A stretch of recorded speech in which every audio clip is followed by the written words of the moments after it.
kugira ngo ushobore kwitondera ibyanditsemo byose ngo ni ibyawe uzogenda gute neza ukagira iki amahirwe none zigenda kubwiye ngo ushika gushira amazi iyo sawa yongeyeho gusoma ijambo ry'Imana buri munsi ukaronka umwanya mu gatondo ugasoma igice ku mugoroba ugasoma ikindi cyangwa ukanabisomera rimwe mugabo ukabyamamo kugira ukaronka n'umwanya wo kuririmbira Imana muri no myaka y'umwijima buri munsi ukabera amazi gicaniro ndabifuje kubera amazi gicaniro buri munsi abagira kontabilite bijya bintu by'amakontabilite biharuro iyo ugize kontabilite neza buri munsi ihinga ryose rihera rimeze neza ukwezi bizohera bimeze neza umwaka uzohera bimeze neza upfa kubishyira ku murongo ryahari buri munsi ndabifuje ko umuntu wese yo kubona igicaniro kiwe buri munsi mu izina rya Yesu. Igicaniro rya kabiri nicyo mu muryango nababwiye ingene tudateramiye agakiza urubyaro rwononeka dutegerezwa rero kurondera mwene abana batazotwagiriza imbere ya data wo mw'ijuru ngo nabaye nabi kubera ababyeyi baje bari bameze nabi. Igicaniro cya buri munsi mu nzu abana ukabigisha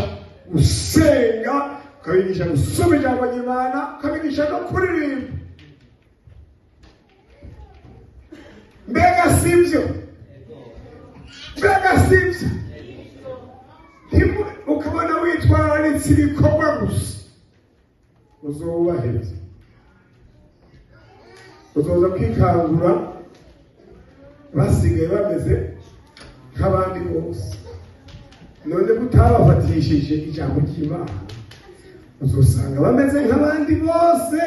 bamere nk'abo bigana bamere nk'abo biriranwa hanyuma utangwe kuvuga ngo mbega byagenze gute urazoca umenya ngene byagenze aho byavuye ahari warababuriye umwanya kandi ntuzubone naka batubwira ngo naka umugore yaramutaye naka umugabo yaramutaye byapfuye igicaniro cyagize gute cyarazimye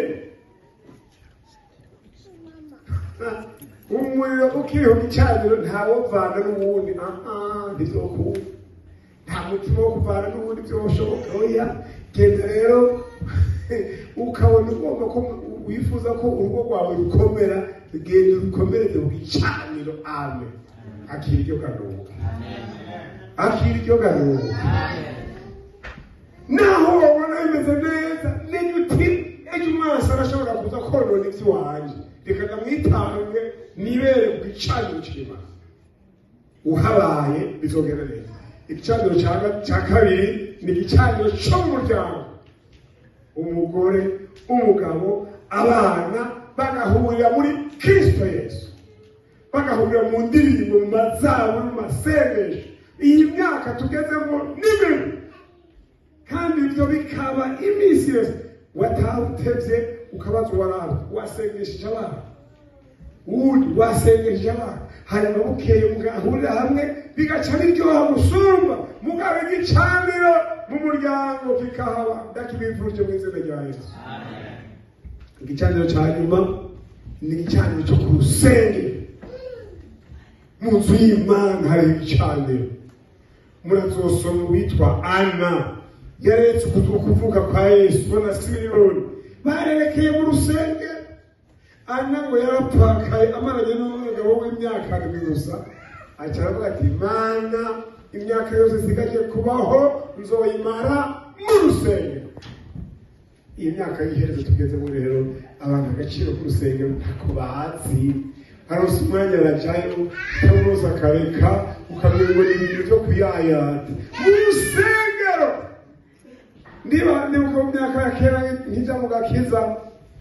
nagize amahirwe ndakunda urusengero hanyuma rero nahora numva mvuye hanze nakubititse numva ngwaye abadayimoni banteye numva ntameze neza ngaca ninjira mu rusengero Imana nshitse ngaha numva ndushe numva umengo ndagwaye ariko nagomba ndagusaba nze guheza miga nahindutse amen hajya miga heza gacaso nireka niyumvise Imana wabikoze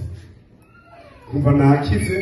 agasigisigi gasigaye naho ndashika hanze karamukanye na bene data gashaka gaherera nyine mukuramukanye na bene data harimo umuti gaca ntaha nakize byashiriye ukundisha urusengero